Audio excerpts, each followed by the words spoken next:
School चालू झालेले आहेत आणि सध्या तरी असाच रुटीन आहे आमचा, कारण उठल्यानंतर अगोदर स्कूलसाठी रेडी होणं, मग नंतरची कामं. चला, मॅडमला रेडी केलं, वेण्या वगैरे घालून दिल्या, केस कापायचीच आहे पण तोपर्यंत म्हटलं काळजी घ्यावीच लागेल म्हणून 2 वेण्या घालून मस्त छान असे केस विंचरून दिले आणि टिफिनसाठी रोज रोज काय बनवावं हा विचार करत डोकं अक्षरशः फाटतं. म्हणून मी आज विचार केला की म्हटलं जाऊ दे, साधं आणि सिम्पल, जे पटक्यात पण होईल आणि खायला इझी पण जाईल.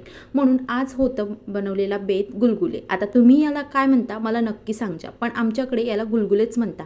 तर बनवायचा वेध होता माझा गोडपुरी, पण झालं काही वेगळंच. म्हणून म्हटलं चला, खूप वेळ झालेला होता, उशीर खूप होऊन गेला, म्हणून मी पटक्यात गुलगुले बनवायला घेतले.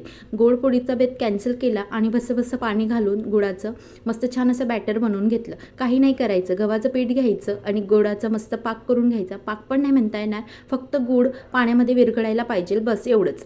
छान तेलामध्ये त्यांना मस्त परतून घेतले आणि छान आपल्या भजीसारखे हे गुलगुले रेडी आहेत. खायला पण झटपट आणि मुलांना अगदी आवडणारे.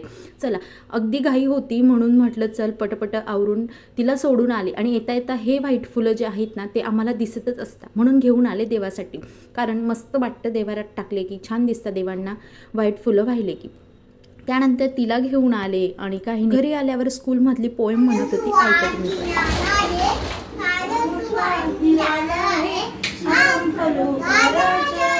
आणि ज्या दिवशी कंटाळा येत असेल ना स्वयंपाकाचं, सरळ अंडे घेऊन यायचे आणि अंडा भुर्जी करून घ्यायची. मस्त कांदे कापले 4-5 आणि छान अशी अंडा भुर्जी बनवली आणि गरम गरम पोळ्या देऊन दोघांना जेवायला बसवलं. चला, भेटूया पुढच्या ब्लॉगमध्ये. तोपर्यंत बाय. स्वतःची काळजी घ्या आणि व्हिडिओ आवडला असेल तर लाईक करायला अजिबातच विसरू नका.